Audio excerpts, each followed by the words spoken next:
Hello बच्चों, एक बार फिर से स्वागत है आपका अपने YouTube चैनल ज्ञान कलश में। बच्चों, आज हम लेकर आए हैं एक नया चैप्टर जिसका नाम है मैट्रिक्स। इससे पहले आप मैथमेटिक्स में 2 चैप्टर फिनिश कर चुके हैं। रिलेशन एंड फंक्शन खत्म हो चुका है और क्या खत्म हो चुका है, ITF इनवर्स ट्रिग्नोमेट्रिक फंक्शन। जो आपका तीसरा चैप्टर है वो क्या है, मैट्रिक्स। मैट्रिक्स में क्या क्या टॉपिक हम लोग को पढ़ने हैं, इंट्रोडक्शन पढ़ेंगे हम लोग, types of matrix, operation on matrix, transpose of a matrix, symmetric, skew symmetric, invertible matrix, singular non singular matrix और एलिमेंट्री ऑपरेशन। जिसमें से एलिमेंट्री ऑपरेशन आपका डिलीटेड पोर्शन में था, लेकिन उसको भी हमें यहाँ पर पढ़ना है CUET के सिलेबस के लिए। तो ये पूरा कॉन्सेप्ट आज बच्चों हम लोग समझेंगे। इससे पहले के दो चैप्टर हम करा चुके हैं, यानी रिलेशन एंड फंक्शन और ITF। अगर किसी को उसमें से कोई भी जरूरत है तो प्लेलिस्ट में जाकर वो वीडियोस देख सकते हैं। तो चलिए बच्चों, टाइम वेस्ट ना करते हुए स्टार्ट करते हैं मैट्रिक्स। मैट्रिक्स का इंट्रोडक्शन, मैट्रिक्स होता क्या है। चलिए डेफिनेशन ऑफ अ मैट्रिक्स, चलिए डिफाइन करते हैं क्या होती है मैट्रिक्स की definition. A matrix is an, ये शॉर्ट फॉर्म है मैट्रिक्स को लिखने का, MX। A matrix is an arrangement. A matrix is an arrangement of elements. A matrix is an arrangement of elements in a rectangular or square array or square array in a rectangular और a square array। तो ये array का मतलब क्या होता है बेटा, array का मतलब होता है शेप।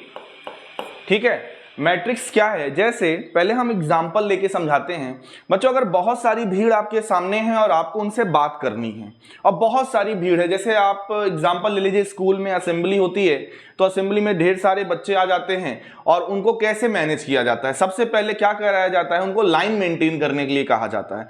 तभी आप 1 to 1 भी बात कर सकते हो या ओवरऑल असेंबली को लीड कर सकते हो।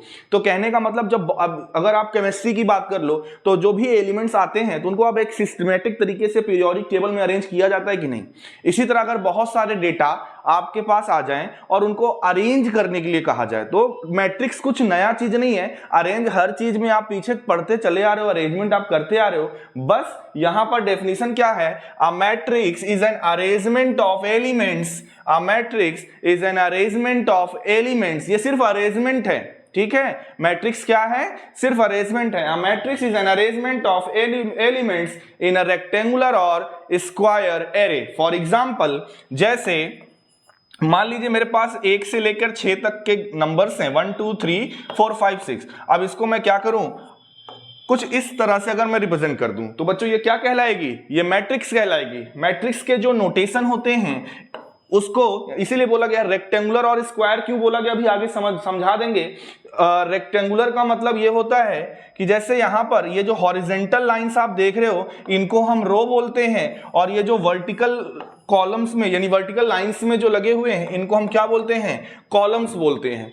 तो जब रो और कॉलम सेम हो जाएगा तो ऑटोमेटिकली आपको स्क्वायर मैट्रिक्स लगेगी, और अगर रो और कॉलम सेम नहीं होगा तो वो क्या होगी, रेक्टेंगुलर मैट्रिक्स होगी। इसके बारे में डिटेल में हम आगे पढ़ेंगे। फिलहाल आप बस ये समझिए कि इसको डिनोट कैसे करते हैं। मैट्रिक्स को डिनोट जनरली जो आप लोग पढ़ोगे ज्यादातर देखा जाता है इस सिंबल के अंदर बस एलिमेंट्स का अरेंजमेंट रखा जाता है। ध्यान दीजिएगा, जो आपके CUET के या बोर्ड के एग्जाम में इसके अंदर जो भी एलिमेंट्स या जो भी एंट्रीज लिखी रहेंगी वो बच्चों रियल नंबर होगी। रियल के अलावा कोई इमेजिनरी नंबर इसमें नहीं आएगा, ठीक है। ये सारी एंट्रीज रियल होंगी, सिर्फ एलिमेंट्स का अरेंजमेंट है। एलिमेंट्स को उठाकर एक सिस्टमैटिक तरीके से 1 by 1 रख दिया गया और उसको कैटेगराइज कर लिया गया, तो उसी को हम क्या बोल देते हैं, मैट्रिक्स। कई जगह पर बुकों में मैट्रिक्स के लिए इस सिंबल का भी यूज किया जाता है, और कुछ जगह पे जैसे आप स्मॉल ब्रैकेट बनाते हो तो इस तरह से ये 3 सिंबल ज्यादातर फॉलो होते हैं, लेकिन सबसे ज्यादा जो यूज होता है वो ये वाला सिंबल यूज होता है। तो ये है मैट्रिक्स का नोटेशन। मैट्रिक्स क्या है, matrix is an arrangement of elements in a rectangular और स्क्वायर एरे। एरे का मतलब क्या होता है, शेप। ये जो 3 एग्जांपल या 3 शेप मैंने नोटेशन के बताए हैं यही होता है एरे। तो ये होती है मैट्रिक्स की डेफिनेशन। आगे बढ़ते हैं।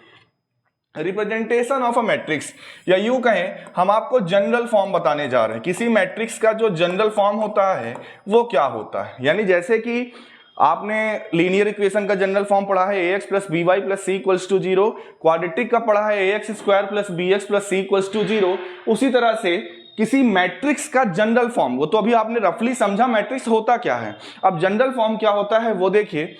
मान लीजिए एक हमारे पास जनरल फॉर्म जब भी आएगा तो एलिमेंट्स n टपल्स में आ जाते हैं, n टाइप्स में आ जाते हैं। तो चलिए मान लीजिए कुछ एलिमेंट्स है हमारे पास, हम उनको इस तरह से लिख रहे हैं a11 a12 a13 a14 dot dot dot a1n, यहां पर a21 a22 a23 and so on a2n, a31 a32 dot dot dot a3n, और लास्ट में यहां पर आ जाएगा a, जैसे देखिए सभी में 1 1 है ना दूसरा नंबर, तो am1 हमने यहां पर m नाम दे दिया, am2 और लास्ट में amn, ठीक है। और इसको हम रिप्रेजेंट कर रहे हैं aij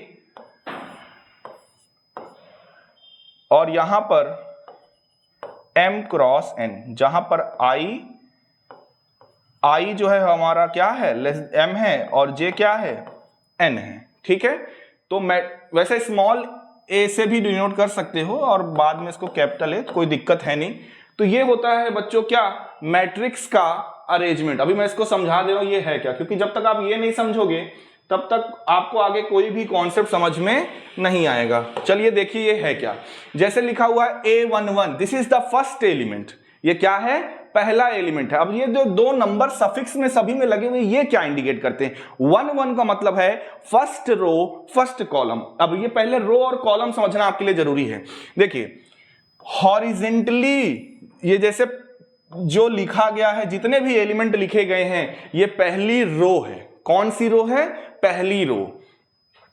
ये सारे एलिमेंट्स ये कौन सी रो में हैं, दूसरी रो में हैं। ये कौन सी रो में है, तीसरी रो में है। और ये कौन सी रो में है, mth रो में है, ठीक है। क्योंकि आप देखो यानी जो एलिमेंट्स आप देख रहे हो उनका पहला नंबर, जो एलिमेंट्स के सफिक्स में नंबर लिखे हुए हैं, जो एलिमेंट्स के सफिक्स में नंबर लिखे हुए हैं उनका पहला नंबर क्या इंडिकेट करता है, नंबर ऑफ रो, कि वो एलिमेंट कौन सी रो में है, ठीक है। तो इसी तरह से अब दूसरे एलिमेंट की बात करें, देखिए इसको हम बोलेंगे फर्स्ट कॉलम यानी C1, इसको हम बोलेंगे सेकंड कॉलम यानी कि C2, इसको बोलेंगे C3, इसको बोलेंगे C4 और इसको बोलेंगे Cn। n कॉलम m रोज, तो ये m क्रॉस n लिखा हुआ है, m रोज है n कॉलम्स है, और इसलिए ये मैट्रिक्स का ऑर्डर भी कहलाता है, ये मैट्रिक्स का ऑर्डर भी कहलाता है m क्रॉस n। यहां पर ये जो मैट्रिक्स आपके सामने जनरल मैट्रिक्स लिखी हुई है इसका ऑर्डर क्या है, m cross n। Number of row जितनी होगी उसको पहले लिखेंगे, नंबर ऑफ कॉलम जितने होंगे उसको बाद में लिखेंगे। n कॉलम को इंडिकेट कर रहा है, m नंबर ऑफ रो को इंडिकेट कर रहा है। अब जैसे मैं आपसे पूछ लूं A23 ये क्या इंडिकेट कर रहा है, A23 क्या इंडिकेट कर रहा है, ये इंडिकेट कर रहा है ये एलिमेंट कहां पर है, सेकंड रो के थर्ड कॉलम में। सेकंड रो और थर्ड कॉलम जरा देखो यही मिल रहा है कि नहीं, तो इससे आप पहचान सकते हो एलिमेंट की पोजीशन गिवन मैट्रिक्स पर कहां पे है। तो बच्चों ये होता है रिप्रेजेंटेशन ऑफ अ मैट्रिक्स, और साथ ही साथ आपने ऑर्डर ऑफ मैट्रिक्स भी जाना, ठीक है। आगे बढ़ते हैं। जैसे ही कोई चीज आप डिफाइन करते हो, उसका जनरल फॉर्म जान जाते हो, उसके तुरंत बाद अब चर्चा होती है टाइप्स की, टाइप्स ऑफ मैट्रिसेस। तो इन जनरल वे में देखा जाए तो मैट्रिक्स बच्चों दो तरह की होती है। मैट्रिक्स कितनी तरह की होती हैं, दो, या तो रेक्टेंगुलर या तो स्क्वायर। अभी स्टार्टिंग में डेफिनेशन में मैंने रेक्टेंगुलर और स्क्वायर ये चीज लिखा था। अब समझिए रेक्टेंगुलर क्या होता है और स्क्वायर क्या होता है। जब नंबर ऑफ रो और नंबर ऑफ कॉलम बराबर ना हो, किसी मैट्रिक्स में जितना नंबर ऑफ रो है और नंबर ऑफ कॉलम है, अगर वो दोनों आपस में बराबर ना हो तो वो कैसी मैट्रिक्स कहलाएगी? रेक्टेंगुलर। और अगर नंबर ऑफ रो और नंबर ऑफ कॉलम दोनों बराबर हो तो वो मैट्रिक्स क्या कहलाएगी? स्क्वायर। फॉर एग्जाम्पल मैंने यहां पर एक मैट्रिक्स लिया, इसमें लिखा 1 2 3 4, ठीक। कितनी रो है? यहां पर 2 रो हैं। कॉलम कितने हैं? 2 कॉलम हैं, यानी m और n दोनों की वैल्यू क्या है? 2। इसलिए ये कैसी मैट्रिक्स है? स्क्वायर मैट्रिक्स है। लेकिन यहीं पर अगर मैं ऐसे लिख दूं 1 2 3 4 5 6, ये कैसी मैट्रिक्स है? क्या यहां पर नंबर ऑफ रो और कॉलम बराबर हैं? नंबर ऑफ रो है 2, नंबर ऑफ कॉलम है 3, ऑर्डर इस मैट्रिक्स का होगा 2 क्रॉस 3। रो और कॉलम बराबर नहीं है, इसलिए ये मैट्रिक्स कैसी मैट्रिक्स होती है?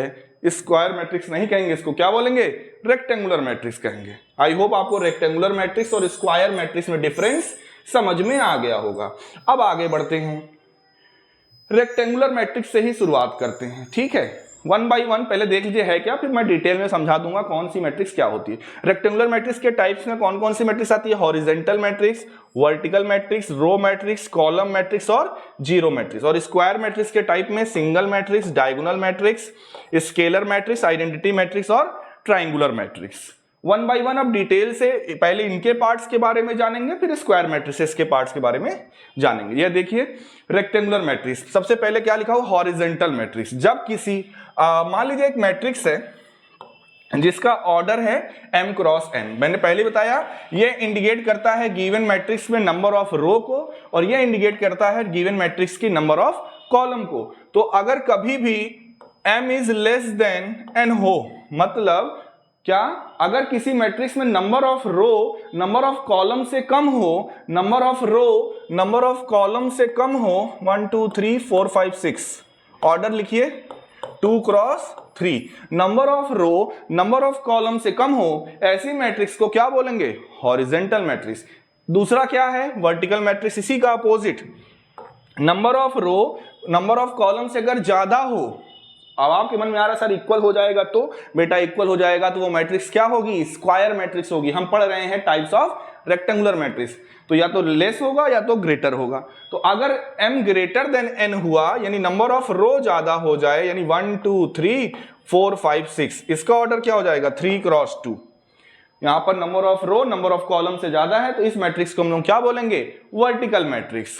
अगली मैट्रिक्स बच्चों क्या आती है? Row matrix. रो मैट्रिक्स किसे बोलते हैं? एक ऐसी मैट्रिक्स जिसमें रो नंबर ऑफ रो एक ही हो, कॉलम 3 4 10 जितने भी हो, लेकिन नंबर ऑफ रो कितना होना चाहिए? सिर्फ एक रो हो, उसे रो मैट्रिक्स। और ऐसी मैट्रिक्स जिसमें सिर्फ एक कॉलम हो, जिसमें सिर्फ एक कॉलम हो, उसे हम क्या बोलेंगे? Column matrix. और लास्ट नंबर आता है यहां पर रेक्टेंगुलर मैट्रिक्स के टाइप में, वो क्या है बच्चों? Zero matrix. एक ऐसी मैट्रिक्स जिसकी सारी एंट्री जीरो हो, उस मैट्रिक्स को हम लोग क्या बोलते हैं? ये रेक्टेंगुलर में भी हो सकता है, स्क्वायर में भी हो सकता है। कुल मिला के ऐसी मैट्रिक्स जिसकी सारी एंट्री क्या हो? जीरो हो, उसको हम लोग क्या बोलते हैं? Zero matrix. और जनरली इसको डिनोट किससे किया जाता है? जीरो से, ठीक है। ये जीरो कोई नंबर जीरो नहीं है, यहां पर ये जीरो क्या डिनोट कर रहा है? जीरो मैट्रिक्स डिनोट कर रहा है, ठीक है। तो ये आपने देखा रेक्टेंगुलर मैट्रिसेस के टाइप। अब आगे बढ़ते हैं, स्क्वायर मैट्रिसेस के टाइप में आते हैं, जिसमें पहला नंबर आता है सिंगल मैट्रिक्स।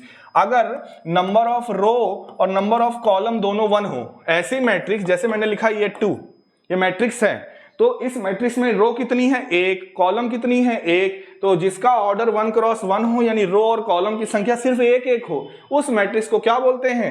सिंगल मैट्रिक्स, क्योंकि सिंगल एलिमेंट है। अगली मैट्रिक्स आती है डायगोनल मैट्रिक्स। बहुत ध्यान से इसको समझिएगा, इसका बहुत इंपॉर्टेंट रोल भी है। एक ऐसी स्क्वायर मैट्रिक्स, क्योंकि जाहिर सी बात हम लोग स्क्वायर मैट्रिसेस के टाइप्स पढ़ रहे हैं, तो डायगोनल के लिए पहले स्क्वायर होना कंपलसरी है। जिसमें एक ऐसी मैट्रिक्स जिसमें मान लो मैंने यहां पर लिख दिया 1 2 4 0 0 0 0 0 0, जिसमें प्राइमरी, अच्छा यहां पर देखो डायगोनल मैट्रिक्स है, तो डायगोनल की चर्चा करेंगे। 2 डायगोनल होंगे यहां पर, एक डायगोनल ये होगा और दूसरा डायगोनल ये होगा।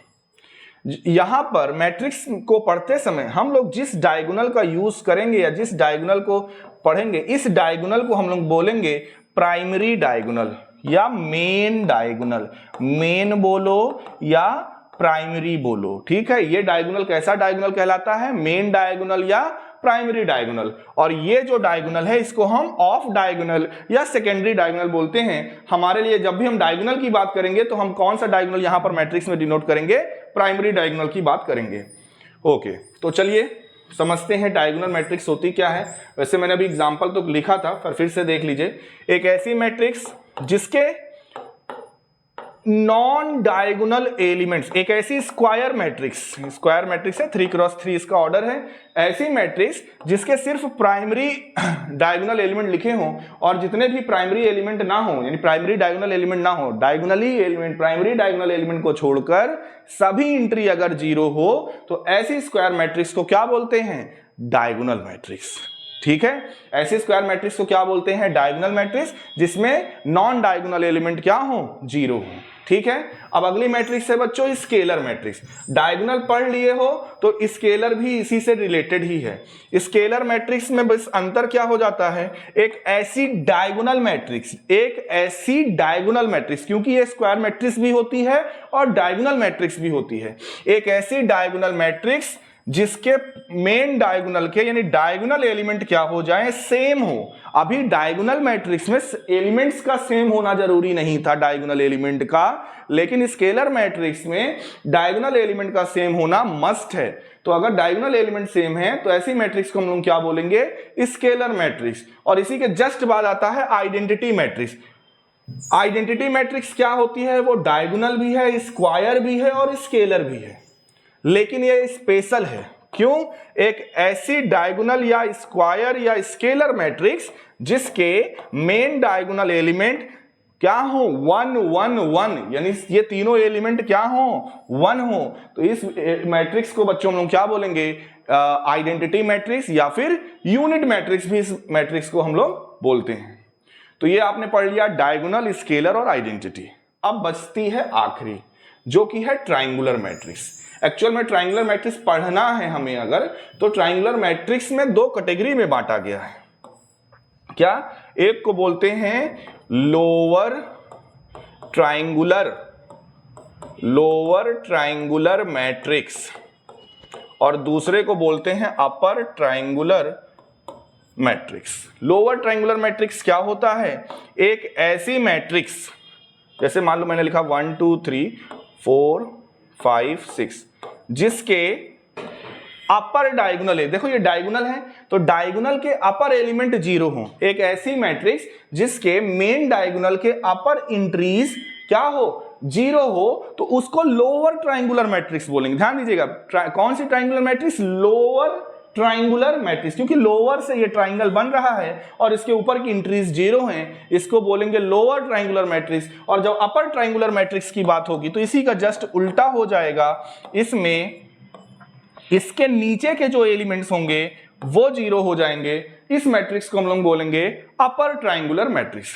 तो बच्चों ये था टाइप्स ऑफ मैट्रिसेस। आपने अभी तक क्या पढ़ा? डेफिनेशन ऑफ मैट्रिक्स पढ़ा, रिप्रेजेंटेशन ऑफ मैट्रिक्स पढ़ा और टाइप्स ऑफ मैट्रिसेस पढ़ा। ऑर्डर भी आपने जान लिया है। अब आते हैं जो सबसे इंपॉर्टेंट मैट्रिक्स प्रॉपर्टी है, उसमें आता है तो अभी एडिशन वगैरह भी हम डिटेल में पढ़ लेंगे, लेकिन इंपॉर्टेंट रोल बेटा मल्टीप्लिकेशन का ही है, क्योंकि यही सबसे इंपॉर्टेंट है। इनवर्स वगैरह निकालने में भी इसका यूज होता है। What is the multiplication on matrix? Suppose करिए, पहले तो आप ये जान लीजिए 2 मैट्रिक्स का मल्टीप्लिकेशन कब पॉसिबल है? अगर मैट्रिक्स स्क्वायर है, मैट्रिक्स कैसी है? स्क्वायर है, तो मल्टीप्लिकेशन हमेशा पॉसिबल है। ठीक, अगर मैट्रिक्स स्क्वायर मैट्रिक्स है तो मल्टीप्लिकेशन हमेशा पॉसिबल है 2 मैट्रिक्स का। लेकिन अगर मैट्रिक्स रेक्टेंगुलर है तो क्या हमेशा मल्टीप्लिकेशन पॉसिबल है? नहीं। तो उसके लिए कंडीशन क्या होती है? जिन 2 मैट्रिक्स को, मान लीजिए इसका ऑर्डर है m क्रॉस n और इसका ऑर्डर है p क्रॉस q। ये मान लो मैट्रिक्स A है और ये मान लो मैट्रिक्स B है। A इंटू बी बच्चों तभी पॉसिबल है जब पहली मैट्रिक्स का कॉलम और दूसरी मैट्रिक्स का रो सेम हो। फिर से रिपीट कर रहा हूं, पहली मैट्रिक्स का कॉलम यानी नंबर ऑफ कॉलम और दूसरी मैट्रिक्स का नंबर ऑफ रो सेम होगा, तभी आप मल्टीप्लाई कर पाओगे, नहीं तो मल्टीप्लिकेशन पॉसिबल नहीं है। यानी रेक्टेंगुलर मैट्रिक्स का मल्टीप्लिकेशन पॉसिबल होता है, लेकिन तभी होगा जब पहली मैट्रिक्स का नंबर ऑफ कॉलम दूसरी मैट्रिक्स के नंबर ऑफ रो के इक्वल होगा। ठीक है, अब इसको करते कैसे हैं, जरा एक एग्जांपल, छोटे से एग्जांपल में हम देखना चाहते हैं इसको। चलिए मान लीजिए ये है 1 2 3 4, जिसका ऑर्डर है 2 क्रॉस 2, यानी पहली मैट्रिक्स में पहले इसको भी लिख लेते हैं। दूसरी मैट्रिक्स है, मान लीजिए इसका ऑर्डर क्या हो गया 2 क्रॉस 1। देखो यहां पे भी 2, यहां पे भी 2, पहली मैट्रिक्स में नंबर ऑफ कॉलम दूसरी मैट्रिक्स का नंबर ऑफ रो सेम है, यानी मल्टीप्लिकेशन पॉसिबल है। ये A है, ये B है, ध्यान दीजिएगा AB अलग होता है, BA अलग होता है। AB तो पॉसिबल है, लेकिन अगर BA पूछता तो देखो B पहले लिखते और A बाद में लिखते, तो B का ऑर्डर था 2 क्रॉस 1, A का ऑर्डर था 2 क्रॉस 2, यानी ये और ये बराबर नहीं है, यहां पर BA पॉसिबल नहीं है। इस गिवन कंडीशन जो मैंने लिया है, यहां पे प्रोडक्ट BA पॉसिबल नहीं है, बट AB पॉसिबल है, क्योंकि यहां पर नंबर ऑफ कॉलम और नंबर ऑफ रो क्या है, सेम है। ठीक है, तो जरा देखिए AB को हम मल्टीप्लाई करेंगे कैसे, रूल क्या है मल्टीप्लाई करने का। देखिए आप क्या करिए, पहली मैट्रिक्स के रो को उठाइए, फर्स्ट रो को, और इसको दूसरी मैट्रिक्स के ऊपर वर्टिकली रख दीजिए। 1 का मल्टीप्लाई 4 में प्लस 2 का मल्टीप्लाई 5 में, यानी पहली मैट्रिक्स को आप पहली रो को उठाए और इधर पहली कॉलम में रख दिए। इसी तरह फिर दूसरी रो को उठाइए और यहां पे पहले कॉलम में रख दीजिए। तो 3 इंटू 4 प्लस 4 इंटू 5, ये एलिमेंट इससे, ये एलिमेंट इससे। मान लीजिए अगर और कॉलम होते तो इसको पहले एक कॉलम में, फिर दूसरे में, फिर तीसरे में, ऐसे मल्टीप्लाई करते। अभी आगे कई सारे क्वेश्चन हम लोग करेंगे इसके, तो इसको अगर हम सॉल्व करेंगे तो देखिए क्या आएगा। 4 1 जा 4 प्लस 10 यानी कि 14, 5 4 जा 20 प्लस 12 यानी कि 32। इसका ऑर्डर जरा लिखिए क्या आया है, 2 क्रॉस 1। इसका ऑर्डर क्या था 2 क्रॉस 2, इसका ऑर्डर क्या था 2 क्रॉस 1। तो मल्टीप्लिकेशन होने के लिए पॉसिबल कंडीशन यह है कि पहली मैट्रिक्स का नंबर ऑफ कॉलम दूसरी मैट्रिक्स के नंबर ऑफ रो के बराबर होना चाहिए। साथ ही साथ मल्टीप्लिकेशन अगर पॉसिबल है तो जो मल्टीप्लाई करने के बाद जो मैट्रिक्स आएगी उसका ऑर्डर, ये जो बचा यहां पर, यहां से 2 बच रहा है, यहां से 1 बच रहा है, देखिए इसका ऑर्डर 2 क्रॉस 1 है कि नहीं। तो पहली मैट्रिक्स का नंबर ऑफ रो और दूसरी मैट्रिक्स का नंबर ऑफ कॉलम, वही ऑर्डर आएगा आपके मल्टीप्लिकेशन के बाद वाली मैट्रिक्स का। आई होप आपको मल्टीप्लिकेशन का प्रोसेस समझ में आया होगा। आगे तो अभी क्वेश्चंस जब हम लोग करेंगे तो डिटेल में और देखेंगे, बट एक मोटा मोटा आप देख सकते हो। अब बच्चों कुछ ऑपरेशंस हैं, कुछ प्रॉपर्टीज से बस आप जानते रहो। जैसे पहला है इक्वालिटी ऑफ मैट्रिक्स। दो मैट्रिक्स इक्वल होंगी तो क्या होगा, इसके क्वेश्चंस बोर्ड के पेपर में भी आएंगे, 100% मैं श्योरिटी के साथ कह रहा हूं। इक्वेशन बेस्ड क्वेश्चन आते हैं, जैसे लीनियर इक्वेशन बेस्ड क्वेश्चन आता है और बहुत आसान होता है बच्चों, बिल्कुल टफ नहीं होता है। ठीक है, तो इक्वालिटी ऑफ मैट्रिक्स है तो पहली बात तो 2 or more matrices are equal if they are same order and each element of matrix are equal। यानी अगर दो मैट्रिक्स इक्वल मैट्रिक्स हैं A और B, यहां पर मैंने लिखा X Y Z W, यहां पे मैंने लिखा 1 2 3 4। दो मैट्रिक्स इक्वल होंगी, दोनों का ऑर्डर सेम होना चाहिए, और ऑर्डर सेम होने के साथ साथ करस्पॉन्डिंग एलिमेंट भी सेम होता है। यानी यहां से अगर कोई कहे भैया सॉल्व करिए एक्स वाई जेड डब्ल्यू की वैल्यू निकालिए, आप बिल्कुल निकाल सकते हैं। एक्स बराबर 1, वाई बराबर 2, जेड बराबर 3, डब्ल्यू बराबर 4। यानी आपको कंपेयर करके यहां पे जो पोजीशन में एलिमेंट है, करस्पॉन्डिंग पोजीशन पर इधर जो एलिमेंट होगा वो दोनों आपस में क्या होंगे, हर एक करस्पॉन्डिंग एलिमेंट इक्वल होगा। इक्वल मैट्रिक्स के लिए दोनों तरफ की मैट्रिक्स का ऑर्डर सेम होना चाहिए, साथ ही साथ जो दोनों मैट्रिक्स की एंट्री है करस्पॉन्डिंग एंट्री भी क्या होती है, सेम होती है। इसमें क्वेश्चन इसी तरह से बच्चों बनते हैं। यहाँ पे कुछ x, जैसे मैं तो बहुत सिंपल लिया हूं, यहाँ पर x plus Y, x minus Y ऐसे करके दे देगा, इधर नंबर दे देगा। आप कंपेयर करके लीनियर इक्वेशन इन 2 वेरिएबल की इक्वेशन बनेगी और x और y की वैल्यू आपको निकालना रहेगा। तो अगर आपको ये प्रोसेस आता है तो कर ले जाओगे, कोई दिक्कत होगी नहीं।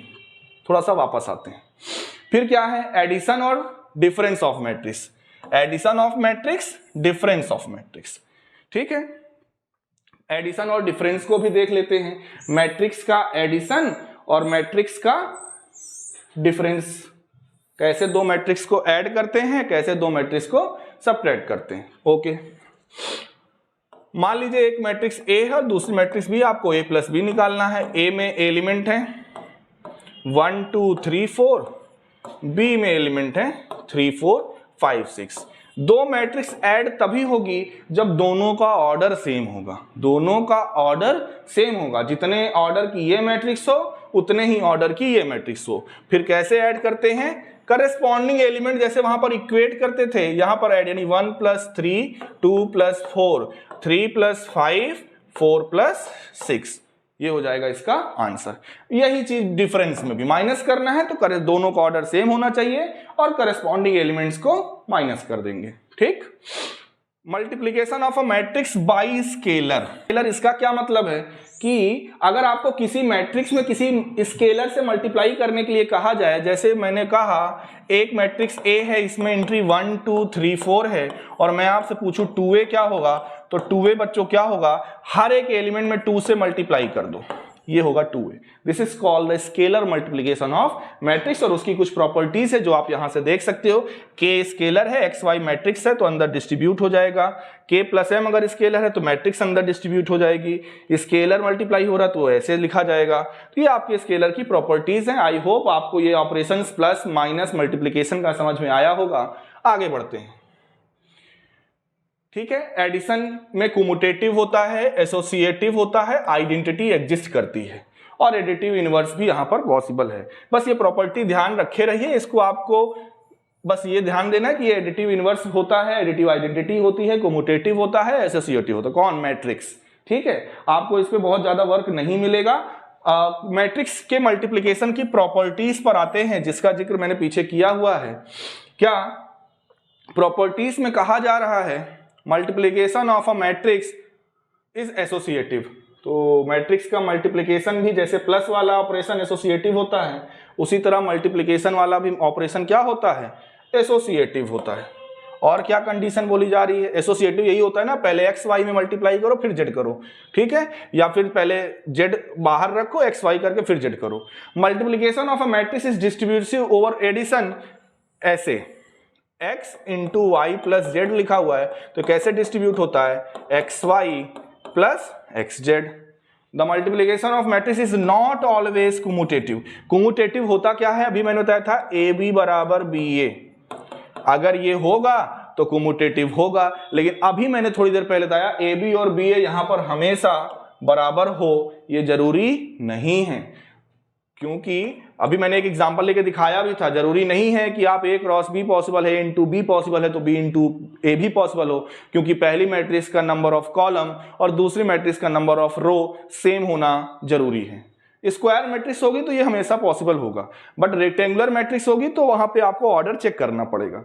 ठीक है, इसी तरह से the product of to matrices can be zero matrix. हो सकता है दो मैट्रिक्स नॉन जीरो हो लेकिन आपने प्रोडक्ट किया तो कैलकुलेशन करने के बाद वो सारी एंट्रीज जीरो आ सकती हैं। साथ ही साथ अगर xy = yx यानी AB = BA आपको मिल रहा है, क्या AB = BA अगर आपको मिल रहा है, AB = BA, तो वो मैट्रिक्स x और y हमेशा कैसी मैट्रिक्स होगी, स्क्वायर मैट्रिक्स होगी। x और y हमेशा कैसी मैट्रिक्स होगी, स्क्वायर। मैंने बताया था AB = BA है तो दोनों मैट्रिक्स क्या होंगी, स्क्वायर मैट्रिक्स होंगी। ठीक है, और अगर किसी मैट्रिक्स में आप आइडेंटिटी से मल्टीप्लाई करते हो तो हमेशा वही मैट्रिक्स आती है, चाहे आप लेफ्ट से मल्टीप्लाई करो चाहे राइट से। इसका यूज हम लोग एलिमेंट्री ऑपरेशन में देखेंगे, AI और IA में अंतर क्या होता है। खैर आगे बढ़ते हैं। ट्रांसपोज ऑफ अ मैट्रिक्स, किसी मैट्रिक्स का ट्रांसपोज बच्चों क्या होता है? ट्रांसपोज ऑफ अ मैट्रिक्स होता है अगर आप रो और कॉलम को इंटरचेंज कर दो तो उसको हम लोग क्या बोलते हैं, ट्रांसपोज ऑफ अ मैट्रिक्स। मतलब इसको A' या A ट्रांसपोज ऐसे डिनोट करते हैं। जैसे एक मैट्रिक्स है, इसमें मैंने लिखा 1 2 3, ठीक, इसका ऑर्डर क्या है 3 × 1। A ट्रांसपोज निकालना है, पलट दो, मतलब ऑर्डर हो जाएगा 1 × 3, 1 2 3। मतलब नंबर ऑफ रो, जो रो है वो उसको कॉलम बना दो, जितनी रो हैं उनको कॉलम बना दो, वही क्या हो जाता है, ट्रांसपोज ऑफ अ मैट्रिक्स। और ट्रांसपोज की कुछ प्रॉपर्टीज हैं क्या, कि अगर आप ट्रांसपोज का ट्रांसपोज लोगे तो वही मिलेगा। अगर आप किसी स्केलर में ट्रांसपोज लोगे, स्केलर से मल्टीप्लाई करके, तो स्केलर से कोई फर्क नहीं पड़ेगा, स्केलर बाहर आ जाएगा, जो कि आप देख भी रहे होगे प्रॉपर्टी में। ये देखिए, स्केलर से मल्टीप्लाई होने पर कोई फर्क नहीं पड़ता, के बाहर ही रहता है, मतलब के डैश जैसी कोई चीज नहीं होती। a प्लस बी का होल डैश मतलब a dash plus B dash. लेकिन अगर प्रोडक्ट में आप ट्रांसपोज लेते हो, ये इंपॉर्टेंट प्रॉपर्टी है, अगर आप प्रोडक्ट में ट्रांसपोज लेते हो यानी ए बी का ट्रांसपोज लेते हो तो ये B transpose into A transpose के बराबर होता है। ठीक है, तो ये हो गया ट्रांसपोज मैट्रिक। इसके बाद सिमेट्रिक और स्क्यू सिमेट्रिक क्या होती है, एक ऐसी मैट्रिक्स जिसका हम ट्रांसपोज ले लें तो वापस से वही मैट्रिक्स मिले, और एक ऐसी मैट्रिक्स जिसका हम ट्रांसपोज ले लें वही मैट्रिक्स मिले लेकिन साइन बदल जाए। इसको बोलेंगे सिमेट्रिक मैट्रिक्स और इसको बोलेंगे स्क्यू सिमेट्रिक मैट्रिक्स। ठीक है, ऐसे बहुत सारे आपको मैट्रिसेस मिलेंगे, आगे हम एग्जांपल से दिखा भी देंगे किस टाइप की मैट्रिक्स सिमेट्रिक होगी, किस टाइप की स्क्यू सिमेट्रिक होगी। मतलब आप ट्रांसपोज, पता चला आप ट्रांसपोज ले रहे हो और एलिमेंट्स में, जैसे हम छोटा सा एग्जांपल लेते हैं बहुत आसान वाला 1 1 1। अब इसका आप ट्रांसपोज ले लो, कोई फर्क पड़ेगा, यही एंट्री सेम टू सेम, यही ऑर्डर सब रहेगा कि नहीं। तो ऐसी मैट्रिक्स जिसका ट्रांसपोज लेने पर वही मैट्रिक्स आ जाए उसे हम सिमेट्रिक, और स्क्यू सिमेट्रिक के लिए क्या है, ट्रांसपोज लेने पर वही मैट्रिक्स आए बट सारे साइन बदल जाएं, ये लोअर ट्रायंगुलर अपर ट्रायंगुलर की हेल्प से हो जाएगा, उसे हम क्या बोलेंगे, स्क्यू सिमेट्रिक मैट्रिक्स बोलेंगे। एग्जांपल हम आगे बाद में देख लेंगे।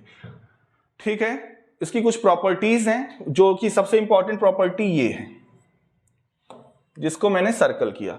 अगर मैट्रिक्स ए स्क्वायर मैट्रिक्स है तो ए प्लस ए ट्रांसपोज जो है वो सिमेट्रिक मैट्रिक्स होता है, और ए माइनस ए ट्रांसपोज जो है वो स्क्यू सिमेट्रिक मैट्रिक्स होता है। बस इसको आप याद कर लीजिए। क्या, अगर ए स्क्वायर मैट्रिक्स है तो A plus A transpose symmetric और A minus A transpose skew symmetric होता है। और यहीं आपको बताया भी जाता है कि every square matrix can be expressed as a sum of symmetric and skew symmetric matrix। मतलब चलो यहीं पर लिख के बता दे रहे हैं, यानी कोई स्क्वायर मैट्रिक्स है, इसको आप देखिए ऐसे लिख सकते हैं, half of A plus A transpose plus half of A minus A transpose, symmetric skew symmetric. आप इसको देखो, ऐड करके सिंप्लीफाई करोगे ए ही मिलेगा। Every square matrix can be expressed as a sum of symmetric and skew symmetric matrix. और क्या है देखिए, सिमेट्रिक स्क्यू सिमेट्रिक खत्म। इसके बाद हम पहले इन्वर्टिबल सिंगुलर देख लेते हैं, फिर लास्ट में एलिमेंट्री ऑपरेशन के बारे में हम जिक्र करेंगे। एलिमेंट्री ऑपरेशन, ये दो रूल हैं, क्या क्या रूल हैं वो हम अभी आगे डिस्कस कर लेंगे। पहले देख लीजिए इन्वर्टिबल और सिंगुलर नॉन सिंगुलर ये क्या होता है। इन्वर्टिबल तो आपने फंक्शन में पढ़ा हुआ है, जिसका इनवर्स एग्जिस्ट करे उसी को इन्वर्टिबल बोलते हैं। सिंगुलर नॉन सिंगुलर डिटेल में नहीं पढ़ेंगे, केवल इंट्रोडक्शन पढ़ेंगे, क्योंकि आपको डिटरमिनेंट निकालना आगे सिखाया जाएगा, और अगर आप डिटरमिनेंट निकालना जानते हो तो उसी बेसिस पर भी आपको पढ़ना है। यदि किसी मैट्रिक्स का डिटरमिनेंट लेने पर 0 आ जाए तो उस मैट्रिक्स को बोलते हैं सिंगुलर मैट्रिक्स, और अगर डिटरमिनेंट लेने पर किसी मैट्रिक्स का नॉन जीरो आ जाए तो उस मैट्रिक्स को बोलते हैं नॉन सिंगुलर मैट्रिक्स। अब ध्यान से देखिएगा, जो मैट्रिक्स नॉन सिंगुलर होगी, जो मैट्रिक्स नॉन सिंगुलर होगी वही मैट्रिक्स क्या होगी, इन्वर्टिबल होगी, यानी उसी मैट्रिक्स का इनवर्स निकलेगा। यानी जिस मैट्रिक्स का डिटरमिनेंट लेने पर नॉन जीरो आएगा उसी मैट्रिक्स का इनवर्स एग्जिस्ट करेगा। और अगर आपने जिस मैट्रिक्स का डिटरमिनेंट 0 ला दिया तो उस मैट्रिक्स का इनवर्स एग्जिस्ट नहीं करेगा, और उसे हम सिंगुलर मैट्रिक्स बोलेंगे, या फिर नॉन इन्वर्टिबल मैट्रिक्स भी बोल सकते हैं। तो आई होप आपको सिंगुलर, नॉन सिंगुलर और इन्वर्टिबल ये तीनों ही कॉन्सेप्ट समझ में आए होंगे। इन्वर्टिबल भी हो गया, सिंगुलर नॉन सिंगुलर भी हो गया। ये कुछ इन्वर्टिबल की भी प्रॉपर्टीज हैं ट्रांसपोज की तरह से। अगर आप ए बी का इन्वर्स लेते हो तो ये बी इन्वर्स ए इन्वर्स हो जाता है। इसी तरह से ए बी सी का इन्वर्स इस तरह से लिखा जाता है। और डिटर्मिनेंट ऑफ एडजॉइंट ऑफ ए, ये बहुत ही इंपॉर्टेंट फॉर्मूला है जो बच्चे खास तौर पे बोर्ड का पेपर देने जा रहे हैं।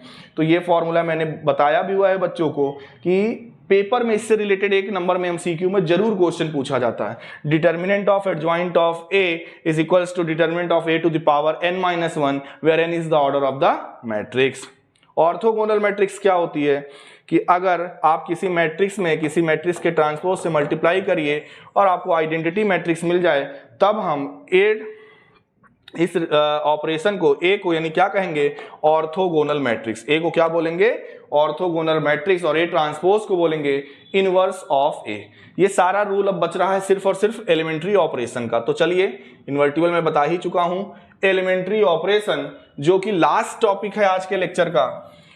देखिए, किसी भी मैट्रिक्स का इनवर्स निकालना, इनवर्स निकालने का मेथड है क्रैमर्स रूल है, और सिस्टम ऑफ लीनियर इक्वेशन को सॉल्व करने के लिए डिटर्मिनेंट मेथड से भी निकालते हैं। मैट्रिक्स चैप्टर में जो मेथड दिया हुआ है वो है एलिमेंट्री ऑपरेशन। और बच्चों, ये टॉपिक ऐसा है जो डिलीटेड था, इसलिए यहां पर आपको डिटेल में समझने की जरूरत है। तो पहले सिर्फ ये प्रॉपर्टी समझिए। क्या, अगर हम किसी मैट्रिक्स में जैसे 1 2 3 4 5 6, ये R1 है, ये R2 है, रो को, दो रो को आपस में इंटरचेंज कर दें या दो कॉलम को आपस में इंटरचेंज कर दें, ये रूल है। यहां पर पहले ऑपरेशन समझने के लिए कुछ रूल सीखने पड़ेंगे। दो मैट्रिक्स के रो को आपस में इंटरचेंज कर देने पर कोई फर्क नहीं पड़ता, हम कर सकते हैं। इसी तरह किसी मैट्रिक्स को किसी दूसरे मैट्रिक्स से किसी स्केलर से मल्टीप्लाई करके और उसको एड ऑन या सब्ट्रैक्ट करके भी चेंज किया जा सकता है। साथ ही साथ किसी स्केलर से भी मल्टीप्लाई किया जा सकता है। ये मैट्रिक्स की एलिमेंट्री ऑपरेशन की रूल है या प्रॉपर्टी है। अब एलिमेंट्री ऑपरेशन होता क्या है? एलिमेंट्री ऑपरेशन बच्चों यूज करते हैं to find out the inverse of a matrix. ये किसी मैट्रिक्स का इनवर्स फाइंड आउट करने के लिए किया जाता है। इसीलिए इसको दो कैटेगरी में बांटा भी गया है। एक बोला जाता है एलिमेंट्री रो ऑपरेशन और दूसरे को बोला जाता है एलिमेंट्री कॉलम ऑपरेशन। ठीक है, ज्यादातर लोग रो ऑपरेशन का ही यूज करते हैं, बट हम आपको दोनों बता देंगे, रो ऑपरेशन और कॉलम ऑपरेशन क्या होता है। जैसे कोई मैट्रिक्स दी हुई है, सपोज करो ए, ठीक है, अभी अंदर के एंट्री से मतलब आपको नहीं है, आप करिए क्या, लिखिए ए बराबर आई ए। ये मैं बता रहा हूं एलिमेंट्री रो ऑपरेशन, ये मेथड आपको बता रहा हूं। एक मैट्रिक्स आपको दी जाएगी और कहा जाएगा इसका इनवर्स निकालिए, तो आपको करना क्या होगा, उस गिवन मैट्रिक्स को ए बराबर आई ए के फॉर्म में लिखिए। ध्यान दीजिए, आई पहले ए बाद में। यहां पर आप ए जो दिया होगा, मान लो लिखा है 2 2 1 -1, ठीक है, तो यहां लिखिए 1 2 2 -1। आइडेंटिटी 2 क्रॉस 2 की ही लिखेंगे 1 1 0 0, और ए को बस एज इट इज लिखे रहने देना है। अब आपको करना क्या है, रो ऑपरेशन इस्तेमाल करके, क्योंकि हम रो ऑपरेशन मेथड ले रहे हैं, रो ऑपरेशन इस्तेमाल करके किसी भी तरीके से इस वाली जो एलएचएस में मैट्रिक्स लिखी हुई है, इसको आइडेंटिटी बनाना है। क्या बनाना है, आइडेंटिटी बनाना है। तो आइडेंटिटी कैसे बनाएंगे, जैसे देखो R2 can be replace by, ठीक है, R2 - 2R1 लिख दीजिए। तो R2 - 2R1 0, यहां पे R2 - 2R1 करेंगे तो -5 आएगा। इधर भी वही ऑपरेशन लगा दीजिए, R2 - 2R1, पहले में तो कोई चेंज नहीं होगा, 1 0 बना रहेगा, दूसरे में क्या चेंज हो जाएगा, R2 - 2R1 यानी कि -2, और यहाँ पे 1 बना रहेगा। ठीक है, देखिए हमने एक एलिमेंट को 0 ला दिया। अब आपको क्या करना है, इसको भी 0 लाना है। किसको 0 लाना है, क्योंकि ये 0 हो जाए और ये 1 आ जाए, तुम्हारा काम हो गया कि नहीं। तो करेंगे क्या, इसको आप 2 से मल्टीप्लाई कर दीजिए तो ये -10 हो जाएगा। ठीक है, या फिर आप इसको क्या करिए, R2 -5।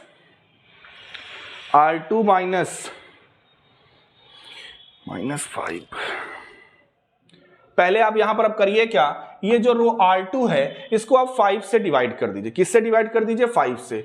जब आप 5 से इसको डिवाइड कर देंगे तो ये आ जाएगा क्या, 1 2 वही रहेगा, 0 -1 हो जाएगा। यहां पे भी आपको सेकंड रो को 5 से डिवाइड करना पड़ेगा, यानी -2/5 1/5। अब आपको इस एलिमेंट को 0 बनाना है, तो R1 change by R1 + 2R2। ये ऑपरेशन मैं यूज जैसे करूंगा तो देखिए लेफ्ट में R1 + 2R2, ये तो 1 ही रहेगा।